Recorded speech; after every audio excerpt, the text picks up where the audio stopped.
Problem 11.4. A doctor counts 72 heartbeats in 1 minute. Calculate the frequency and time period of the heartbeats. एक doctor 1 minute में 72 heartbeats count करता है. Heartbeats means wave है. 72 heartbeats means 72 wave की तादाद 72 है. Calculate the frequency and time period of the heartbeats. Heartbeats की frequency और टाइम पीरियड आपने फाइंड करना है. फर्स्ट ऑफ ऑल हम डेटा बनाएंगे. Number of wave is equal to small n is equal to 72. Number of wave 72 है. Time total time है. Time is equal to small T is equal to 1 minute 60 second. तो time को हमने second में change किया. Frequency is equal to small f is equal to question mark. Time period is equal to capital T is equal to question mark. तो सबसे पहले हम frequency के लिए फार्मूला अप्लाई करेंगे. As f is equal to n upon t. यहाँ पे एक बात आपने याद रखनी है. जब number of wave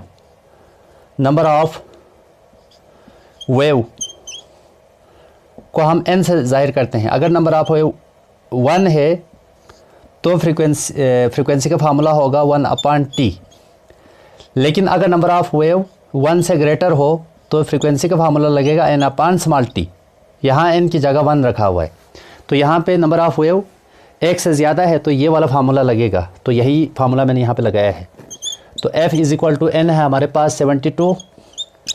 total time है हमारे पास 60 सेकेंड. इसको आप डिवाइड करें.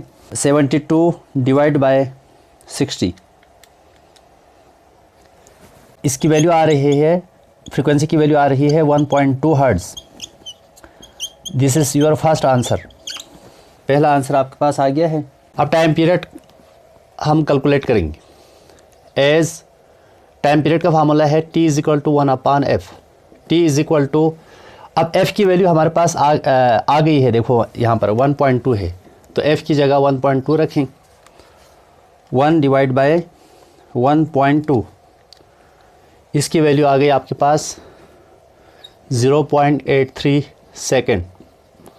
This is your second answer. Problem number 11.5. A marine service ship sends a sound wave straight to the sea bed. It receives an echo 1.5 second later. The speed of sound in sea water is 1500 meter per second. Find the depth of sea at this position. एक submarine जो है वो समंदर की तह में जो है वो साउंड सेंड कर रहे हैं, साउंड भेज रहे हैं. ये आपके पास समंदर का तह है और ये सरफेस ऑफ समंदर है. यहाँ से एक सबमरीन ने यहाँ से नीचे साउंड भेजा है, अल्ट्रासाउंड. तो ये तकरीबन 1.5 सेकंड के बाद, टाइम के बाद उसको इको सुनाई दी है. और स्पीड ऑफ साउंड की वैल्यू, जो सी वाटर में स्पीड ऑफ साउंड की वैल्यू 1500 मीटर पर सेकंड है. हर मीडियम में स्पीड ऑफ साउंड की वैल्यू अलग अलग होती है. तो आपने इस समंदर की गहराई, डेप्थ यानी कि हाइट आपने फाइंड करनी है. डेप्थ या हाइट ये फाइंड करनी है. तो फर्स्ट ऑफ ऑल हम डेटा बनाएंगे. टाइम है हमारे पास small T is equal to 1.5 second. Speed is equal to v is equal to 1500 metre per second. Depth is equal to s is equal to question mark. तो distance का formula लगाएंगे हम. Echo के लिए distance का formula होगा as 2s is equal to vt. यहाँ पर s जाने के लिए, जाने का डिस्टेंस और वापसी का डिस्टेंस सेम होता है तो total distance s plus s होगा. तो ये 2s होगा. इको के लिए हमेशा ये फार्मूला लगाना है. 2s is equal to v. s की वैल्यू निकालनी है तो 2 डिनोमिनेटर में चला जाएगा. तो s is equal to we T divide by 2. s is equal to v की वैल्यू है 1500. टाइम की वैल्यू हमारे पास 1.5 डिवाइड बाई 2. 1500 को आपने मल्टीप्लाई करना है 1.5 से. तो इसकी वैल्यू आ गई हमारे पास s is equal to 2250 divide by 2. इसको आप कैंसिल कर दें. 2 1 ज़ा 2, 2 11 ज़ा 2 25 ज़ा. तो ये डिस्टेंस आया आपके पास 1125 metre. This is your required answer. 11.6. A student clapped his hands near a clip of and heard the echo after 5 seconds. What is the distance of the clip from the student if the speed of sound is taken as 346 metre per second. यहाँ चट्टान है, देखिए clip है. Cliff के करीब एक student खड़ा है, यह स्टूडेंट क्लैपिंग कर रहा है, तो क्लैप करेंगे तो 5 सेकंड के बाद इसको क्लैपिंग की आवाज़ दोबारा सुनाई दिया, इको की आवाज़ आ गई उसको क्लैपिंग की। तो आपने यहाँ पर स्पीड ऑफ साउंड की वैल्यू है इस वक्त 346 मीटर पर सेकेंड। तो आपने क्लिफ और स्टूडेंट के दरमियान डिस्टेंस आपने फाइंड करना है। तो डेटा हम बना चुके हैं। Time is equal to t is equal to 5 second, speed of sound की वैल्यू है v is equal to 346 metre per second. Distance आपने फाइंड करना है। तो डिस्टेंस के लिए हम इक्वल डिस्टेंस का फार्मूला लगाएंगे। तो इक्वल के लिए हमारे पास 2s is equal to we t आएगा। एक s जाने के लिए एक s वापस आने के लिए दोनों डिस्टेंस सेम होता है, बराबर होता है। तो 2s आया। s की वैल्यू लेना है तो हमारे पास होगा we T divide by 2। Values हमारे पास है, वैल्यूज़ सब्स्टिट्यूट कर लें। v की वैल्यू है हमारे पास 346 मल्टीप्लाई बाय टाइम की वैल्यू है 5 डिवाइड बाई 2। 2 1 ज़ा 2, 2 17 ज़ा 2 3 ज़ा। s इज इक्वल टू 173 को आपने 5 से मल्टीप्लाई करना है।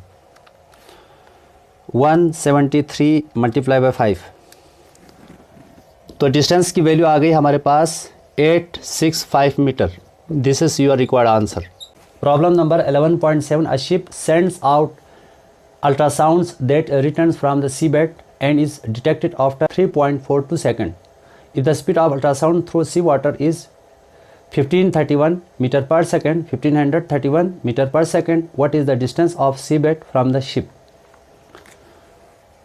ये आपके पास सीबेड है, सीबेड समंदर की तह है और ये पूरा समंदर है और ये समंदर का सरफेस है आपके पास। सरफेस, समंदर के सरफेस पर एक शिप है यहाँ पर, या यहाँ पे जो शिप में जो अमले हैं वो नीचे समंदर की गहराई को पता करने के लिए अल्ट्रासाउंड भेज रहे हैं। यहाँ से अल्ट्रासाउंड भेजेगा तो तकरीबन 3.42 सेकंड के बाद अल्ट्रासाउंड नीचे, ये साउंड नीचे जाएगी, सीबेड से टकरा के वापस आ जाएगी।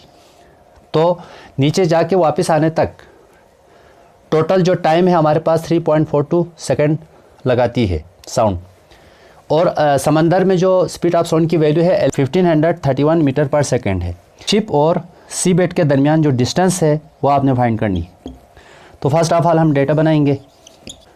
Time is equal to small T is equal to 3.42 second, speed is equal to V is equal to 1531 metre per second, distance is equal to S is equal to question mark. Distance find करना है। तो equal distance का formula हम apply करेंगे। 2s is equal to we T, 2 denominator में लेकर जाएंगे, V T divide by 2। Values substitute कर लें। v की वैल्यू है हमारे पास 1531 मल्टीप्लाई बाय टाइम की वैल्यू है 3.42 डिवाइड बाई 2। 1531 multiply by 3.42। 1531 को आपने 3.42 से मल्टीप्लाई किया तो ये आपके पास वैल्यू आ गई 5236.02 डिवाइड बाई 2। इस वैल्यूज़ को आपने 2 से डिवाइड करना है। 5236.02 divide by 2।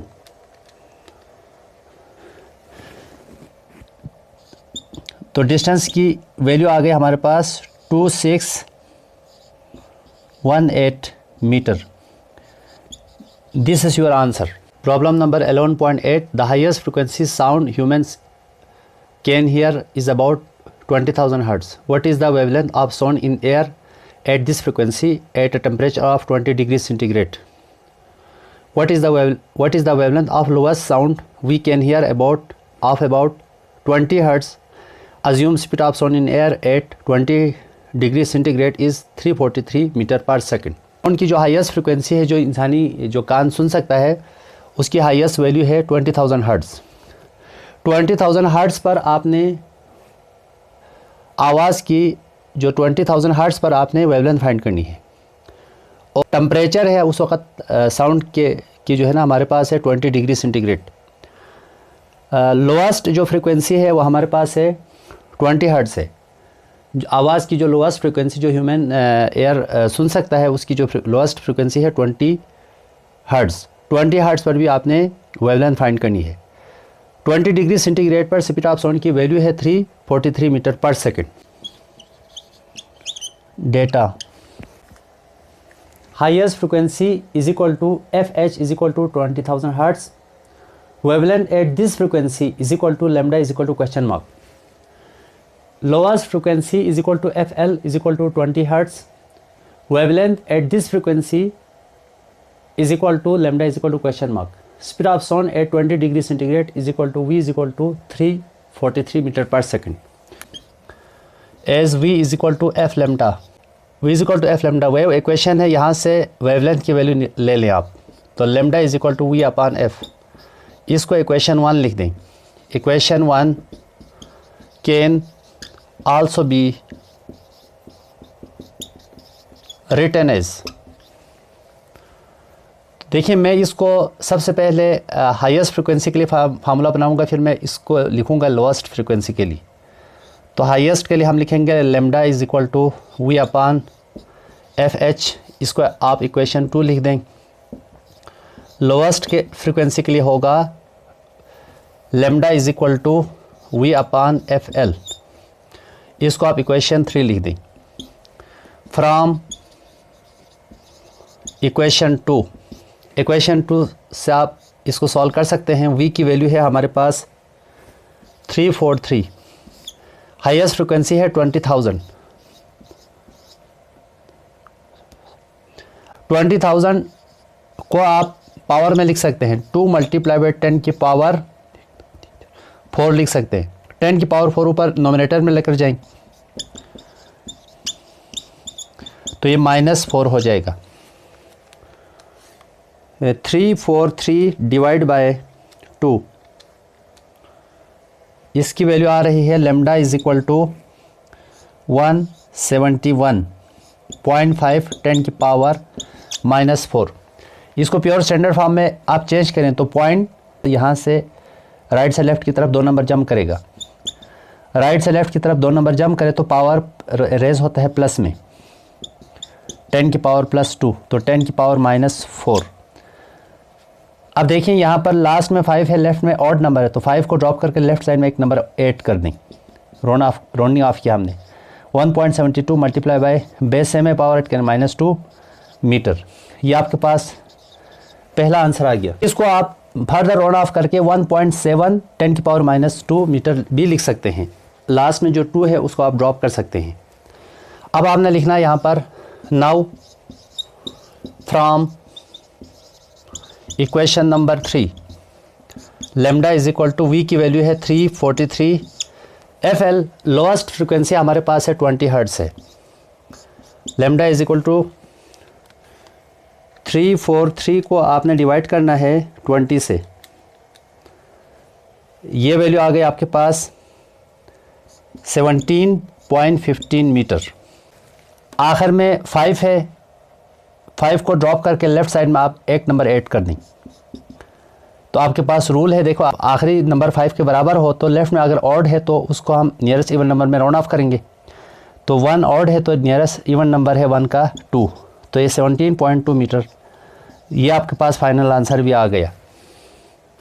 Problem number 11.9 a sound wave has a frequency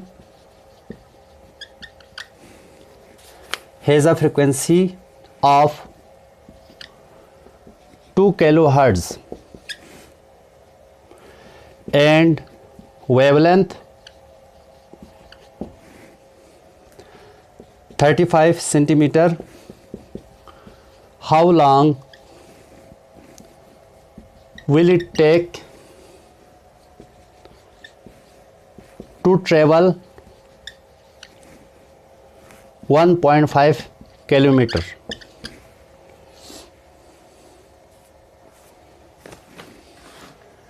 अच्छा 11.9 है, लास्ट न्यूमेरिकल है, चैप्टर नंबर 11 के लास्ट न्यूमेरिकल है ये हमारे पास। A sound wave has frequency of 20 kilohertz. Sound wave की जो फ्रिक्वेंसी है वो 2 किलो हर्ट्ज़ है एंड वेवलेंथ 35 सेंटीमीटर, वेवलेंथ है वो 35 सेंटीमीटर है हमारे पास। How long will it take to travel 1.5 kilometre. 1.5 kilometre distance को ट्रेवल करने के लिए कितना टाइम लगेगा साउंड वेव को। डेटा फ्रीक्वेंसी हमारे पास है, frequency is equal to small f is equal to 2 kilohertz. Frequency का ऐसा यूनिट है हर्ट्ज़, तो किलो को हर्ट्ज़ में चेंज कर लें तो किलो है हमारे पास, प्रीफिक्स है 10⁻+3, तो k की जगह आपने रखना है +3, 2 × 10⁻+3 हर्ट्ज़। वेवलेंथ की वैल्यू है हमारे पास, wavelength is equal to lambda is equal to 35 centimetre. Centi prefix है 10⁻⁻2 रखें सेंटी की वैल्यू। लैम्डा डिस्टेंस है तो हमारे पास लैम्डा का जो ऐसा यूनिट मीटर है, तो सेंटी को हम मीटर में चेंज करेंगे तो सेंटी की वैल्यू है -2 मीटर। हाउ लॉन्ग में हमने टाइम फाइंड करना है। Time is equal to small T is equal to question mark. Distance है हमारे पास s is equal to 1.5 kilometre. Distance का ऐसा यूनिट है हमारे पास मीटर, तो किलो प्रीफिक्स है, किलो की वैल्यू 10⁻³ है, तो इसको आप किलोमीटर में चेंज करेंगे तो s की वैल्यू आएगी 1.5 × 10⁻³ मीटर। डिस्टेंस का फार्मूला हम लगाएंगे s is equal to vt। Time निकालना है तो v डिस्टेंस के डिनोमिनेटर में आ जाएगा, तो t is equal to s/v। Equation 1 लिख। डिस्टेंस तो आपके पास मौजूद है लेकिन v नहीं है तो v के लिए हम यूज़ करेंगे v is equal to f lambda, तो v की जगह हम f लैम्डा पुट करें। डिस्टेंस की वैल्यू है 1.5 × 10⁻+3। फ्रीक्वेंसी की वैल्यू है हमारे पास 2 × 10⁻+3। लैम्डा है हमारे पास 35 10⁻⁻2। ये 10⁻+3 10⁻+3 कैंसिल हो जाएंगे। 1.5 डिवाइड बाय, आप देखिए 2 को 35 से मल्टीप्लाई करेंगे तो ये 70 हो जाएगा 10⁻⁻2। 10⁻⁻2 नॉमिनेटर में जाएगा तो ये प्लस हो जाएगा, divide by 70। t is equal to 1.5, 10⁻² को आप 100 लिख सकते हैं, डिवाइड बाय 70। ये एक 0 कैंसिल हो जाएंगे। 1.5 मल्टीप्लाई बाय 10 डिवाइड बाय 7। 1.5 को 10 से आप मल्टीप्लाई करें तो ये 15 आ जाएगा। 1.5 मल्टीप्लाई बाय 10 15 डिवाइड बाय 7। 15 को आप 7 से डिवाइड करें तो ये होगा 7 2 14, माइनस करें तो 1 बचा, पॉइंट लगाएं यहाँ पर, एक 0 बढ़ा दें, 7 1 7। ये नॉन टर्मिनेटिंग फ्रैक्शन है तो यहाँ तक रख दें आप, तो इसकी वैल्यू आ गई 2.1 सेकंड। ये आपके पास रिक्वायर्ड आंसर है।